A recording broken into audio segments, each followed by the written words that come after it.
इस क्लास में आज हमें कक्षा 8 का लेसन ए करेंगे। ये लेसन अगर हम सीधा पढ़ेंगे पूरा एक साथ तो साहित्य का हमारे इसमें नहीं आएगा कि इसमें कहानी क्या है। इस लेसन में 3 भाग हैं। इस लेसन में जो लेखक है वो अपने ब्रिटेन की किसी घटना को इसमें बता रहे हैं। पहले भाग में लेखक है वो एक बेंच खरीदते हैं किसी कबाड़ की दुकान से, वो काफ़ी पुरानी होती है। जब उसको खोलते हैं तो उनको एक उस बेंच के किसी दराज में एक टिन बॉक्स मिलता है और उसमें एक पत्र मिलता है। वो पत्र दूसरे भाग में वो लेखक है उस पत्र को पढ़ते हैं और उस दूसरे भाग में वो जो अपना पहला विश्व युद्ध था 1914 का, उसमें उस युद्ध का और उसमें जो ब्रिटेन और इनकी जो सेनाएं थी उनका आपस में उनका वर्णन किया गया है। फिर तीसरे भाग में वो लेटर लेके वो जो लेखक है वो जो एक वो कॉलोनी है उनको वो पहुंचाते हैं। तो लेसन में पहला भाग प्रारंभ करते हैं। I spotted it in a junk shop in a Bridport a roll top desk. Roll top desk का मतलब हो गया कि वो ऐसी डेस्क ऐसी मेज जिसको फोल्ड किया जा सके। स्पॉटेड के स्पॉट है, यहाँ पे एक वर्ड मीनिंग आ रहा है अपना स्पॉट।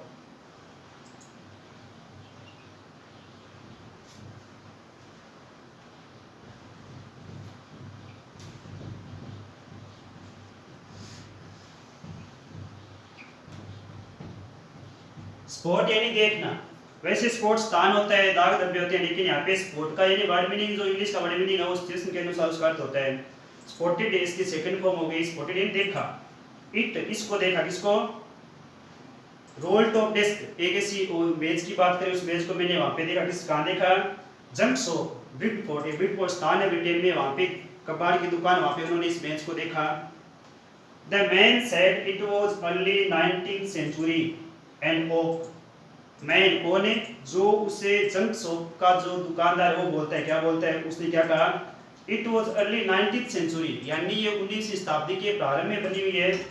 एंड ओक किससे बनी है? ओक। ओक यानी एक साबलूत का एक वृक्ष होता है जिसकी लकड़ी काफी कठोर होती है। वो ऐसा उसका टेबल का वर्णन कर रहा है। कौन है? वो जो दुकानदार है वो। आई हैड वांटेड वन, यानी मैं उनमें से या वो मैं चाहता था, वो खरीदना चाहता था। ये लेखक की इच्छा थी कि वो उससे डेस्क को खरीदे। But they were far too expensive. Far too expensive यानी बहुत ही महंगे थे। यानी जो बेंच वो देख रहा था जिसे कबाड़ की दुकान में, वो बेंचेस काफी महंगी थी। This one was in a bad condition. This one was यानी जिसकी तरफ वो लेखक जिसको खरीदना चाहता था वो क्या थी? काफी बैड कंडीशन में थी। स्थिति क्या थी इसकी? बहुत ही खराब थी। The role top in several pieces. Role top यानी उस ऊपर का जो हिस्सा है वो क्या था? सेवरल पीसेस यानी अनेक टुकड़ों में बंटा हुआ था, यानी उस दरारें थी उसमें। One leg क्लमजली मेंटेड। क्लमजली हो गया है बेडोल ढंग से, तो यहाँ पे एक अपना आता है क्लमजी।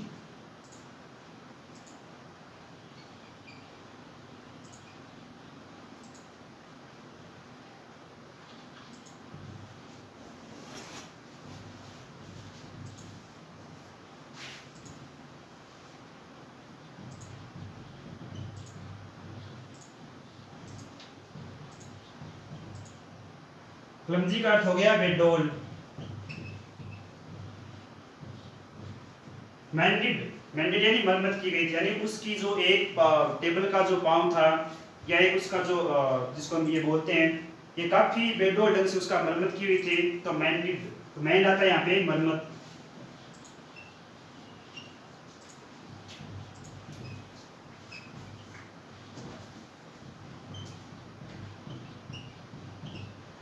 मेंड यानी मरम्मत, यानी उसकी जो टेबल के बारे में बता रहे हैं कि उसका जो एक पांव था उसकी काफी बेडोल ढंग से उसकी मरम्मत की गई थी।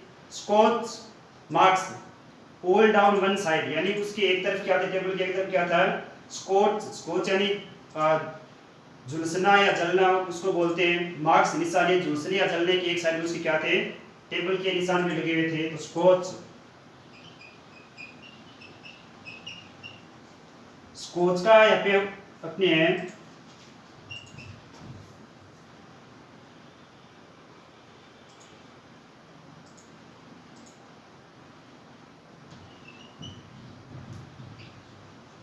कोच जुल्सना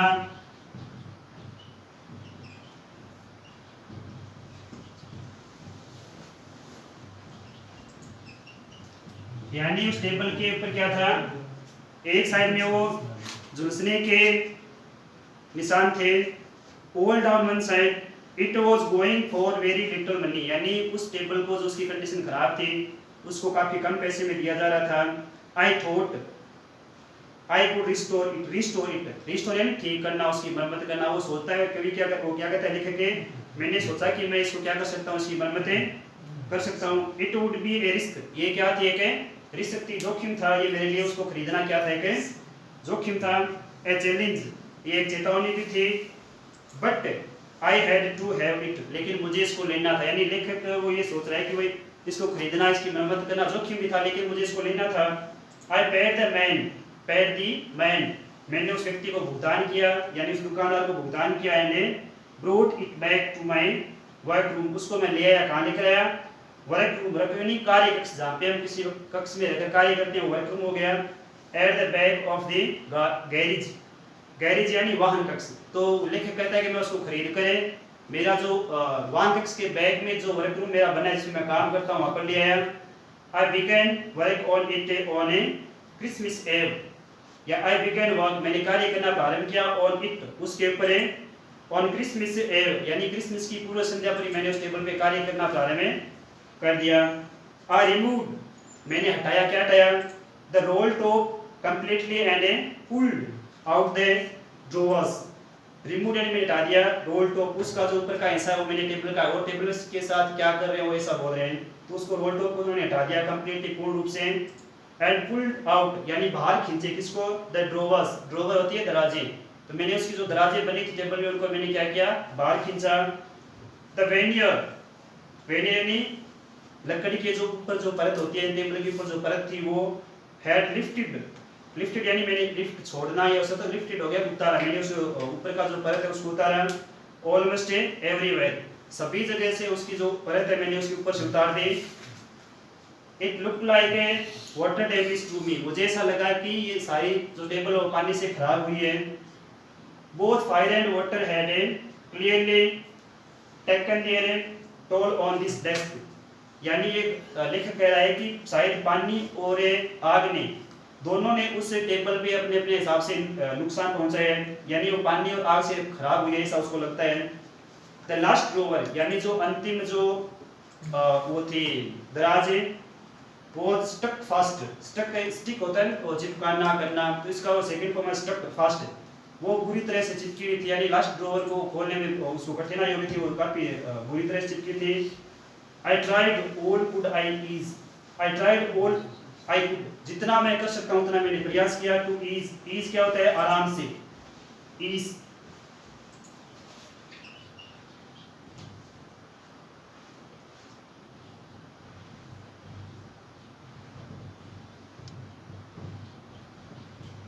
आराम से, यानी मैंने जितना मैं प्रयास कर सकता था मैंने उतना प्रयास किया, किसके लिए, इट आउट जेंटली, सौम्यता से, आराम से उसको खोलने का मैंने खूब प्रयास किया उसे, लास्ट ड्रॉवर को।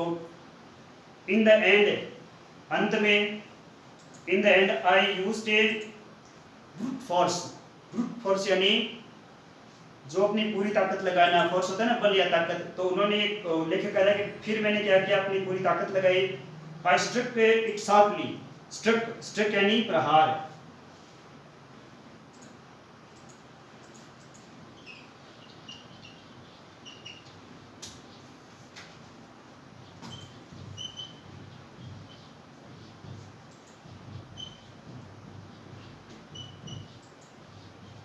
तो ये क्या है, स्ट्रक शार्पली तेजी से, मैंने उसको उस पर प्रहार किया तेजी से। With the side of a my fist, यानी मैंने अपनी मुट्ठी की साइड से ऊपर टेबल उस जो ड्रॉवर था उस पर प्रहार किया।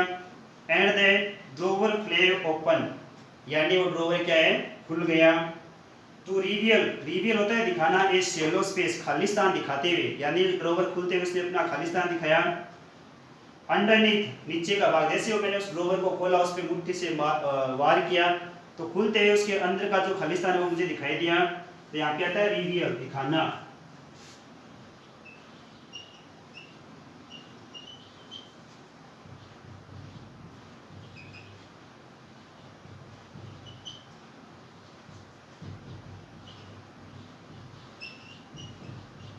रिवील यानी दिखाना, तो उसके अंदर का स्थान दिखाते हैं, वो खुल गया।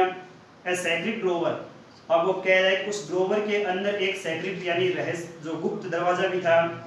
There was something in there, और वो एक कहता है कि जब मैंने वो सेक्रेट यानी जो ड्रोवर मैंने जिसमें मुट्ठी से वार करके खोला था, उसके अंदर एक फिर सेक्रेट ड्रोवर था, एक गुप्त दरवाजा था, उसके अंदर वो दराज थी और उसके अंदर कुछ था, यानी जो सेक्रेट ड्रोवर था उसके अंदर भी कुछ था। आई रीच्ड इन, यानी मैंने उसके जो सेक्रेट ड्रोवर था मैंने उसके अंदर अपना हाथ डाला। And took out A small black tin box, मैंने उसमें से क्या निकाला, स्मॉल ब्लैक टिन बॉक्स, एक काला छोटा मुलायम एक बॉक्स निकाला, एक डिब्बा निकाला। Sellotape to the top of it, sellotape यानी वो जो पारदर्शी टेप होती है उसके बारे में बता रहे हैं। To the top of it, उसके टॉप पर सेलो टेप लगाई हुई थी, यानी जो छोटा जो मुलायम बॉक्स निकाला उसके ऊपर क्या लगाई हुई थी, एक सेलो टेप, उससे कुछ चिपकाया हुआ था। It was a piece of lined note paper, lined note paper यानी कागज, कोई लाइनदार कागज उसके ऊपर चिपकाया हुआ था, यानी जो छोटा बॉक्स था उसके ऊपर कागज एक सेलो टेप से चिपकाया हुआ था। और एंड रिटन ऑन इट, उस पे कुछ लिखा हुआ भी था, इन सेकी हैंडराइटिंग, सेकी हैंडराइटिंग यानी एक जो कंपती हुई हैंडराइटिंग में, कंपन से कंपनयुक्त हैंडराइटिंग में लिखा हुआ था। तो सेक होता है कंपन।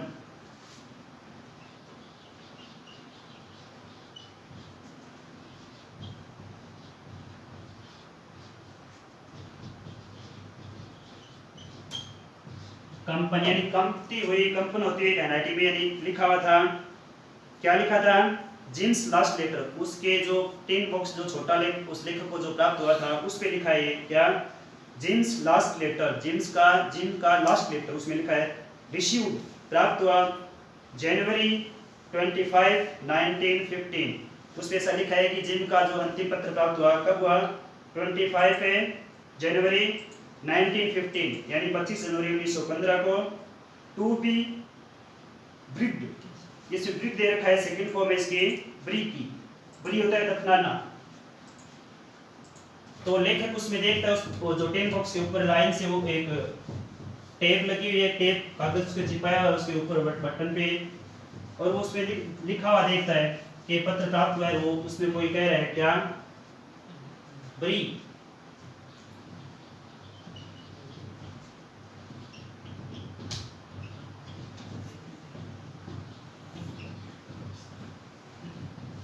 दफनाना, उसमें ऐसा कुछ लिखा है क्या, उसके ऊपर लिखा है to be buried with me, यानी मेरे साथ दफना दिया जाए, व्हेन द टाइम्स कम्स, यानी उसमें लिखा है कि जो पत्र है उसको क्या किया जाए, मेरे साथ दफना दिया जाए, जब मेरी मृत्यु हो या मेरा समय जो नजदीक है तो मेरे साथ इसको दफना दिया जाए। आई न्यू, अब वो लेखक क्या कहता है, ये तो यहाँ तक तो जो ऊपर से यहाँ तक है जिम्स लास्ट लेटर, यहाँ से me when the time comes, यहाँ तक तो उसके कागज के ऊपर लिखा हुआ, उसके ऊपर चिपकाया हुआ है कि ऐसा पत्र है मुझे जो प्राप्त हुआ है, इसको मेरे साथ दफनाया जाए। अब वो लेखक क्या सोचता है, आई न्यू, मैं जानता था, एज आई डिड, जो मैंने किया, it that it was wrong, यानी जो मैंने किया, यानी मैंने जो उसको डिब्बे के ऊपर से उतारा वो गलत था, मुझे नहीं उतारना चाहिए था। Off me to open the box, यानी उस बॉक्स को खोलना क्या है, गलत था, मुझे पता है। बट क्यूरियोसिटी, क्यूरियोसिटी क्या होता है, जिज्ञासा।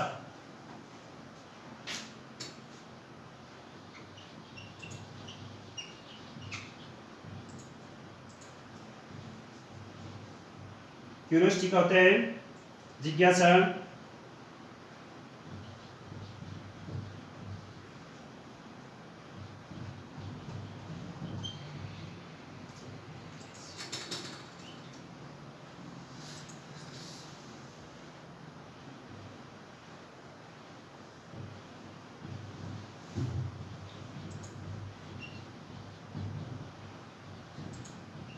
क्यूरियोसिटी यानी जिज्ञासा।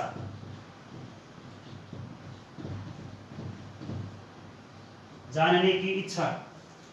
तो ये कह रहा है कि but curiosity goat the better, यानी मेरी जो जिज्ञासा थी वो हावी हो गई किस पे, ऑफ माई स्क्रपल्स, यानी नैतिक जो संकोच है उस पर मेरी उस क्यूरियोसिटी मेरी जिज्ञासा है वो हावी हो गई।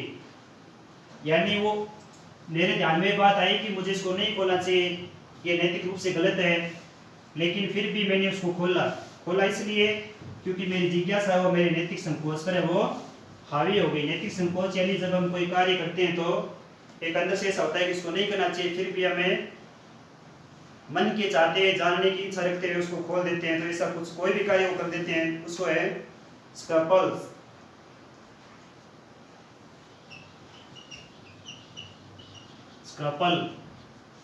स्क्रैपल होता है आपका नैतिक संकोच।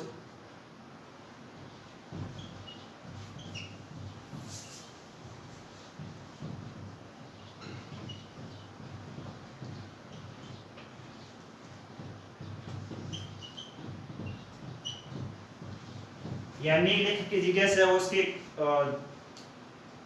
नैतिक संकोच है जो आत्मा जो उसकी आवाज उसकी हावी हो जाती है।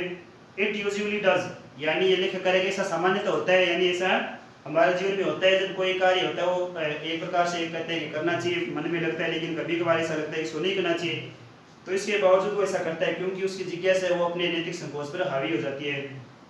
इनसाइड द बॉक्स, अब वो उस डिब्बे को खोलता है, खोलने के बाद उसको मिलता है कि देयर वाज एन एनवेलप यानी लिफाफा, यानी उसको एक लिफाफा मिलता है। द एड्रेस, उस लिफाफे पे एड्रेस लिखा होता है क्या, रीड इस प्रकार का होता है, मिसेस जिम मैकफर्सन, यानी उस पे एड्रेस लिखा होता है Mrs gym Macpherson, Shrimati gym Macpherson, उस पे नाम लिखा है। 12 कॉपर ब्रिजेज ब्रिडपोर्ट, ये इस प्रकार का उस पे एड्रेस है। Dorset, I took out the letter and unfolded it, यानी मैंने वो पत्र को बाहर निकाला और अनफोल्ड किया, अनफोल्ड यानी इसको खोला। It was written in pencil, वो किस में लिखा हुआ था, पेंसिल में लिखा हुआ था। एंड डेटेड, उस पे तारीख डली हुई थी क्या, एट द टॉप, उसके जो शीर्ष उस पे तारीख डली थी दिसंबर 26 1914, यानी उस पत्र के जो ऊपर शीर्ष है उस पे तारीख क्या डली हुई थी, 26 दिसंबर 1914। तो यहाँ तक इस लेसन का पहला भाग अपना पूरा होता है। इसमें हमने ये देखा कि लेखक एक जो कबाड़ की दुकान है वहाँ से एक मेज खरीदते हैं, पुरानी मेज होती है, काफ़ी उसकी स्थिति बहुत खराब होती है, लेकिन लेखक उसको खरीदते हैं, कम पैसे देके खरीदते हैं क्योंकि बाकी अन्य मेजें उसमें थी वो क्या थी, काफ़ी महंगी थी, वो खरीद नहीं पाए, तो एक उसको जो खराब मेज थी उसको खरीद कर वो अपने जो कार्य कक्ष वहाँ पर लेके जाते हैं, उसको खोलते हैं, उसके दराजों को खोलते हैं। उसके बाद में उनको ये क्या मिलता है कि उसमें टिन बॉक्स मिलता है, और उस टिन बॉक्स को खोलते हैं तो उसमें लिफाफा मिलता है, और लिफाफे जो एड्रेस है वो क्या लिखा है, मिस जेम मैकफर्सन, ये इस प्रकार का उस पर एड्रेस लिखा है। अब आगे वाला जो भाग है वो हम अगली क्लास में करेंगे, और उसमें हम देखेंगे वो उस पत्र में लिखा क्या है, यानी जिन्होंने पत्र लिखा है किसको लिखा, उसमें लिखा क्या है, वो पूरा पत्र अगली क्लास में आएगा। धन्यवाद।